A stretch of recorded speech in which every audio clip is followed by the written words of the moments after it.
మన తెలంగాణ సర్కార్ జీహెచ్ఎంసీలో రోడ్లు వేసే డిపార్ట్మెంట్ కి మోరీలు తవ్వే డిపార్ట్మెంట్ కి అత్తా కోడళ్ల శత్రుత్వం ఉన్నట్లుంది.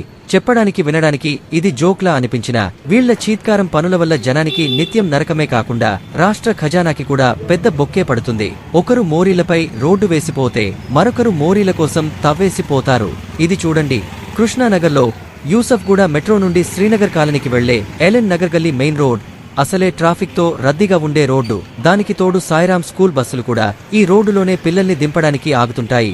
అలాంటి రద్దీ రోడ్డు సెంటర్లో సగం రోడ్డుని ఎలా తవ్వేసి పోయారో చూడండి. ఇది జరిగే నెలలు గడుస్తున్నా ఇంకా దాన్ని పూడ్చి రిపేర్ కూడా చేయకుండా అలానే వదిలేశారు. ఫుల్ సమ్మర్ కావడంతో ఆ మట్టి సిమెంట్ కలిసిన దుమ్ము ధూళి లేచి పక్కనున్న షాపులు, curry points, tiffin centres, chapati చేసే బండ్లు, జిలేబీ సమోసాలు వేసే బిహారీ దుకాణాలు, చాట్, పానీపూరి బండ్లు అన్ని దుమ్ము కొట్టుకుపోతున్నాయి. వాటిపైనే ఆధారపడిన జనాలు ఆ మట్టి దుమ్ము కొట్టుకుపోయిన తిండినే తినాల్సి వస్తుంది. గుంతలు పడిన రోడ్డుని తవ్వేసి నెలల తరబడి ట్రాఫిక్ డైవర్షన్ పెట్టి జనాలని చుట్టూ తిరిగిపోయేలా టార్చర్ పెట్టినా రోడ్డు వేసినందుకు సంతోషించినంతసేపు పట్టదు. డ్రైనేజీ డిపార్ట్మెంట్ వచ్చి వాలిపోతుంది. పెద్ద పెద్ద హెవీ రోడ్ డ్రిల్లింగ్ జేసీబీలతో వచ్చి మంచి రోడ్డుని ఎడాపెడా ఎలా తవ్వేసి పోయారో చూడండి. ఇది సమ్మర్ కాబట్టి ఈ గుంతలు కనీసం కంటికి కనిపిస్తున్నాయి. మధ్యలో ఎప్పుడైనా భారీ వర్షం వస్తే ఈ రోడ్డు పెద్ద కాలువలా మారిపోతుంది. అప్పుడు నడిచే జనాల, వాహనాల పరిస్థితి ఏంటి? అసలు ఈ రెండు డిపార్ట్మెంట్స్ కి ఒక కోఆర్డినేషన్, పరస్పర అవగాహన ఉండదా?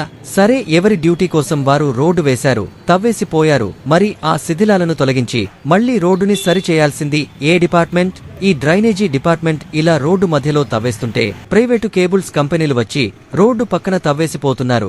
మరి వారికి అలా తవ్వడానికి పర్మిషన్స్ ఎవరిస్తున్నారో తెలీదు. ఒకప్పుడు కేబుల్ వైర్ల వల్ల ప్రమాదాలు జరుగుతున్నాయని మొత్తం ప్రైవేట్ కేబుల్ వైర్లని కట్ చేసి కూడా ఇలానే నెలల తరబడి రోడ్లపై వేసి వదిలేశారు. మరిప్పుడు ప్రభుత్వ విభాగాలే ఇంత బాధ్యతారాహిత్యంగా, అవగాహన లేకుండా నిర్లక్ష్యంగా జనాలను ఇబ్బందులకు గురిచేసే పనులు చేయడం తప్పు కాదా? కాబట్టి ఈ రోడ్డుతో పాటు ఇలాంటి తవ్వేసిన రోడ్లు ఎక్కడున్నా సంబంధిత డిపార్ట్మెంట్స్ వెంటనే స్పందించి వర్షాలు పడేలోపు వాటిని పూడ్చి తగిన రిపేర్లు చేయాలని జనాలు డిమాండ్ చేస్తున్నారు. మీ ఏరియాల్లో కూడా ఇలాంటి తవ్వేసిన రోడ్ల సమస్యలు ఉంటే కింద కామెంట్లో పెట్టండి.